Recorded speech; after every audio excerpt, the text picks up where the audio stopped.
Authentic power is the alignment of your personality with your soul. But what are you aligning yourself with? What are the intentions of your soul? One intention of your soul is harmony.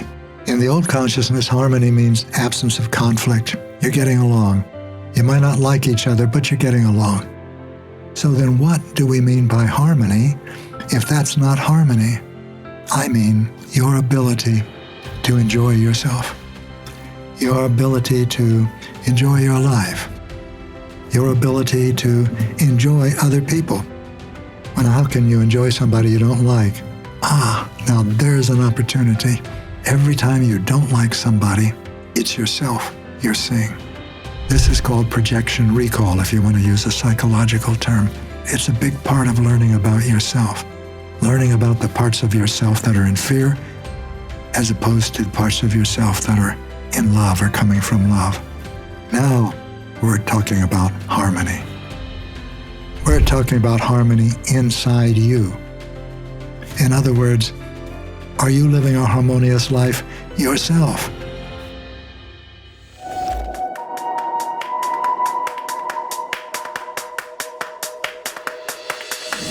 Welcome back. Creating authentic power, the real deal, requires aligning your personality with your soul. Now that's a big change from the old consciousness. In the old consciousness, power was simple. It's manipulation. It's control. You can do it or you can't. And the people who can do it better have more power than you. If you're having an argument and somebody has a gun and you don't, who's got the external power? That's right.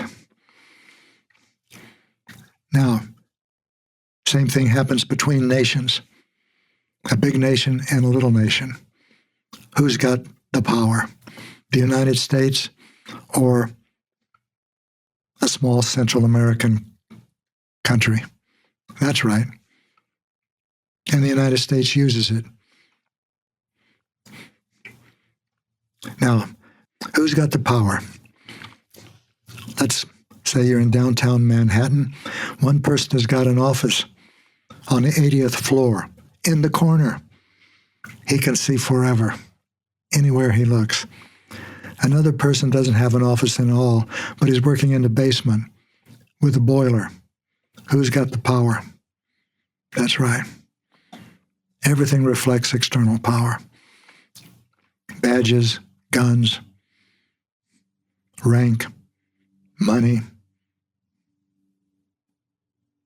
But that's not the power that individuals with the new consciousness recognize, desire, and are creating. That is authentic power, real power, alignment of the personality with the soul. And that happens by finding all of the parts of your personality that are not aligned with your soul and moving beyond their control. Those are the frightened parts of your personality: anger, resentment, jealousy, addiction, compulsion, obsession. And eventually you move beyond the control of them, and love begins to fill your field of vision. Well, what happens when that happens? Authentic power is the alignment of your personality with your soul. Well, this is how you do it. We've been talking about it. That's creating authentic power. But what are you aligning yourself with? What are the intentions of your soul? One intention of your soul is harmony. So let's talk about that for a few minutes. In the old consciousness, harmony means absence of conflict. You're getting along. You might not like each other, but you're getting along. One person says, well, I want to go to see this ball game, and another person says, no, I want to see that. And then you're really in a squabble. And then finally you decide, well, let's flip a coin. You flip a coin, you've already decided who's going to win, who's going to lose. If you lost, you lost, and the other person won. But then we say, now you got some harmony again. That's not the kind of harmony we're talking about. We're talking about not lack of conflict, lack of violence, lack of understanding, lack of connection between two people. All of that is lack of harmony. But we're talking about harmony inside you. In other words, are you living a harmonious life yourself? Or are you judging the people around you? Every time you are, there's no harmony in that. That means the frightened part of your personality is active. Suppose you run into somebody, a friend of a family or an in-law, and this person does not agree with anything that's important to you. Anything that's really important to you, they simply stand against it. Or what you consider to be polite, they don't care about. And so you're experiencing judgment, anger, resentment, distance, frustration. Is that harmony? No, it's not. But it doesn't have to do with the other person. From the old consciousness, if you could get the other person to agree with you, then you'd be in harmony. But if that agreement ended, so would the harmony. So what happens when you're with someone, they don't agree with you, you don't like them? Why don't you like them? Why do you like some people immediately and other people you don't immediately? Is that because of the other person? It looks like it, but it's not. It's because of dynamics inside you. Remember, when you create authentic power, the first step is not to look at the world, to look away from the world and to look inside you. And there you find frightened and loving parts of your personality. Now let's talk about the frightened parts again for a moment. These are the parts that are jealous and angry and resentful or depressed or manic or addicted. There's lots of frightened parts. Everybody's got them. I've got them. You can't be human without a personality, and every personality's got loving parts and frightened parts. Now, the frightened parts are rigid, and they're righteous. They know they're right. And that means they make other people wrong. That's what judgment is. So if you're waiting for someone else to agree with you, who's never going to do that because they don't like you, they don't like what you believe, they don't think the way you think, they dress differently than you, they've got different values. If you're waiting to create harmony between the two of you, you might have a long wait. And in fact, during that wait, it won't be pleasant because all of the time you'll be trying to change that person to satisfy the requirements of a frightened part of your personality. So then what do we mean by harmony if that's not harmony? I mean your ability to enjoy yourself, your ability to enjoy your life, your ability to enjoy other people. Well, how can you enjoy somebody you don't like? Now there's an opportunity. It's more than an opportunity that's a flippant kind of opportunity. It's a real, wonderful, gracious gift from the universe to find someone you don't like. Why is that? Because of all the frightened parts of your personality that you are aware of, you also have some that you're not aware of. These are the parts of your personality, and you might be aware of them, but they're too shameful or painful for you to acknowledge. You just think, no, I couldn't be that way. I couldn't be a murderer. I couldn't be a rapist. I couldn't be somebody who would deceive my best friend. What if a frightened part of your personality could? I'm suggesting that a frightened part of your personality could do all of those things, different frightened parts. But they are so far from your self-image, so far from what is important to you as you know yourself, that you simply can't say, yes, I could do that. These are exactly the parts of your personality that don't go away. You project them. Just like a projector in a movie theater. A film runs through it. Light comes out of the projector. And what is on the film, the little film in here, wow, shows up on the big screen. That's projection. Well, a famous Swiss psychologist in the late 1890s named Carl Jung described this process of projection. When there's something about yourself that you really don't like and you don't want to look at it, you project it onto the world, just like that movie projects onto the screen. And when you see it in the world, you don't like it. You don't like it in you. It's so distasteful. It's painful. You won't even look at it in you. But when you see it in someone else, you recognize you do not like that. But you think it's that person that you don't like. It's actually the part of your personality that you won't accept, that you're seeing projected onto someone else. And when that happens, that's when you have a reaction. This is what we've been talking about in other podcasts. A reaction means you have a painful emotional experience. There are painful physical sensations occurring in your energy processing centers like your throat, chest, and solar plexus area. Physical sensations, not poetic, not happy, sad, distressed. No. Aching, throbbing, stinging, hurting, stabbing, constricting, physical sensations. And you have thoughts. I really do not like this guy. There's something about him that's repulsive. That is a projection. And what you're experiencing is a reaction. Every reaction is a projection. You're reacting to yourself. That's one of the many ways you can learn about yourself from the world.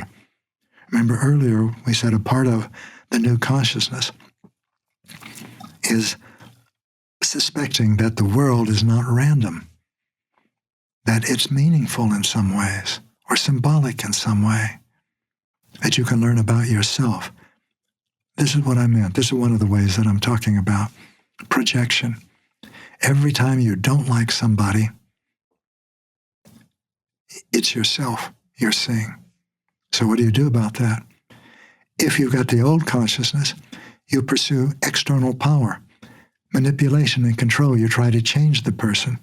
You give him a little book about your religion. You knock on his door. Or you knock on his head if you're in a bar. But you are searching for a harmony that is not harmonious at all. I'm going to give you an experiment now, and I'm going to remind you of it at the end of this podcast. The next time you run into somebody and you instantly don't like that person, get a little notebook, small enough to go in your rear jean pocket or in your purse, and a little pencil.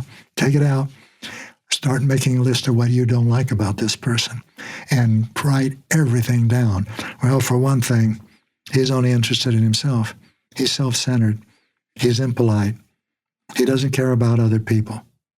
He'd use me if he could. Write them all down. Keep going until you've got everything that you can think of that you don't like about that person. And then look for each of those in yourself. Eventually, you'll find them. And when you do, something miraculous is going to happen. Your heart will melt. And you won't find that person repulsive anymore.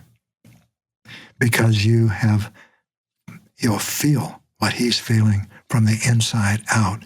You will see him as a brother, as a sister. It's that close. This is called projection recall, if you want to use a psychological term. But it's a big part of learning about yourself, learning about the parts of yourself that are in fear, as opposed to the parts of yourself that are in love or coming from love. Now, we're talking about harmony. When you look at the person that you couldn't stand before, and you see he's really a pretty nice guy.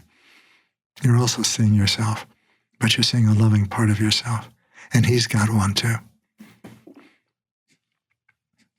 So harmony is a relationship that you have with yourself.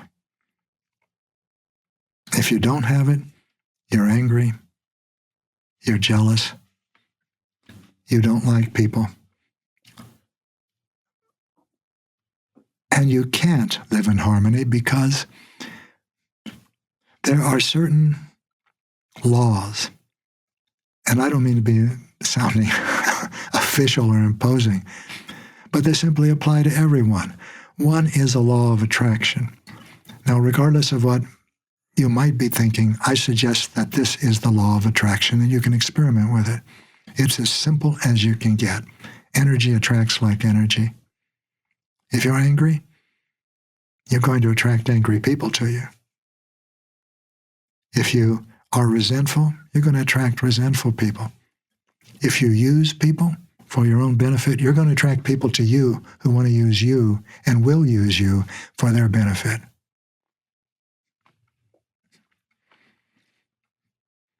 In the old consciousness, an individual would say, I'll believe it when I see it. I lived in Kansas when I grew up, and next door to Kansas is Missouri, and on their license plates they had then the Show Me State. Show it to me, then I'll believe it. I don't know what's on the license plate now, but I understood what was on it then. If you are experimenting with a new consciousness, you'll experiment with something else. I'll see it when I believe it. That's the law of attraction.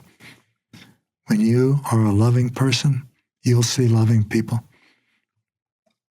When you become a loving person, you'll live in a loving world. Not until. There's other ways of looking at this same dynamic. The lack of inside and outside. It's a part of the new consciousness. It's not part of the old consciousness. But right now we're talking about you experiencing love for yourself. And until you do that, you can't love other people. And it's the same thing with compassion. Compassion is more than empathy. I can empathize. I've been in the military. I've carried a weapon. I've had a rank. I've had a mission. So I can resonate with people who have rank, mission, and weapons. The police, army. But empathy is not compassion. Compassion is opening your heart, or your heart opening you. It's the same thing. And when that happens, you live in a compassionate world. It doesn't matter if the person you're seeing is a cop, or a tough sergeant in the army, or a sweet little grandmother. You love them all. That is harmony. And it doesn't have anything to do with the other person, with what the other person is doing, with how the other world is. Let me give you a real-world example that we run into in every democracy.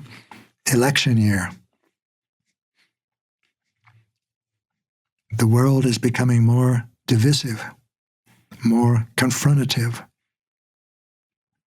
And this is what people who don't realize why want to know. They have inherited, we have all inherited a world that was created by 5 sensory humans. And it doesn't work. And we can't use the old ways of trying to fix it because that makes things worse. So what do we do when we've got an election and there is a lot of conflict, a lot of judgment? What are you going to do? I suggest that you create authentic power, that you do exactly what we've been talking about. When you see someone you don't like, it's a person that's going to believe just the opposite of you. If you believe in generosity, they'll believe in self-service. If you believe in helping others, they'll believe in blaming others. And it's going to be a real activation of frightened parts of your personality, and that's the point. use the experiment that I suggested you do, whether it's somebody who's running for an office, whether it's somebody you're meeting on a bus. If you don't like them, write down everything about them you don't like, and then look for each of those things in yourself and feel for yourself this wonderful experience when your resistance, when your revulsion begins to melt away and there's no distance between you anymore.